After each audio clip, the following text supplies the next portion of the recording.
I'm live. Good morning. It is Friday morning again, and it is the 19th of May 2023. It's a new moon in Taurus. Interesting.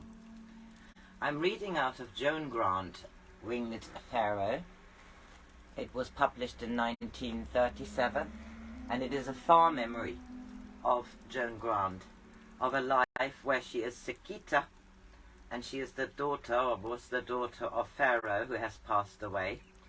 And she has to go to the temple in order to learn and study to be a co-ruler to her brother Nea, who has taken over the crook and flail of the old Pharaoh, Atet.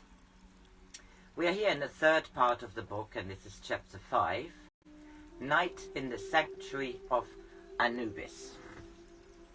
When I had been 3 years in the temple, Nesera told me that henceforward, on the night of each full moon, he would watch the progress of my memory while I slept in one of the rooms of peace, beside the sanctuary of Anubis. These rooms are cleansed with power, so that no spirit can enter them unless its body is there also. This is done as a protection so that no evil one who might wish to suit the mirrors of the gods can wait to attack them at the moment of their return to their bodies, which is the moment when the spirit is most vulnerable and when memory is most difficult to hold. While I slept, Nesera would take me to many places away from Earth, and he would watch how I worked in the light under his direction. And in the morning, as soon as I awoke, I would tell him how much I had remembered, and he would tell me what I had reflected truly, what I had distorted with my earth thoughts, and of what I had brought back no record. On the first night I spent in the sanctuary, it was long before I slept. I was alone in the temple, for the pupils' quarters and the houses of the priests were outside the inner wall. A thick curtain closed my room from the sanctuary. There was no window, and when I put out the lamp, which I could not rekindle, the darkness was heavy upon me. I thought of the darkness and of the statue staring between the pillars. I heard a rustling sound and was frightened. I hoped it was only a bird that had flown into the sanctuary. Never before had I realized how dark a room could be. It made no difference if my eyes were shut or open. I've never slept with even a curtained window, and now it felt as if the walls were closing in on me till the room was as small as a sarcophagus. I nearly ran out into the friendly moonlight of the courtyard, but I knew that if I did, Nesera would be disappointed in me.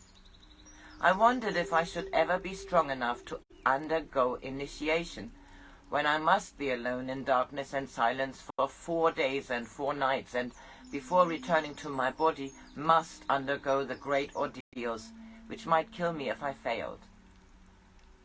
I heard the rustling again, and deep in my heart I thought it was a snake and not a bird. The sound echoed, and I could not tell where it came from. I said loudly, "Sekita, you are being a coward," so that I should have to prove to myself that I was not. Then I wished I had not spoken aloud, because the silence seemed to rush in on me. It was so still. It was like fingers pressing on my ears. I hoped Nesera was asleep so that he would be waiting for me. I thought of him very hard and prayed at the same time to Horus for courage. When I awoke, Nesera was sitting beside the bed, waiting to hear my memory. But I was so pleased to see him and to realize the night was over that the memory of my dreams flashed away and was gone. I thought Nesera would have been disappointed, but I should have known his understanding. And he told me that many temple pupils, after their first night alone in the sanctuary, realizing a little of what initiation meant, went back to their families and left the work of priests to others. So that was chapter 5. The chapter 6 of the third part is First Trial of Memory, but I keep them separately. Happy Friday, everybody.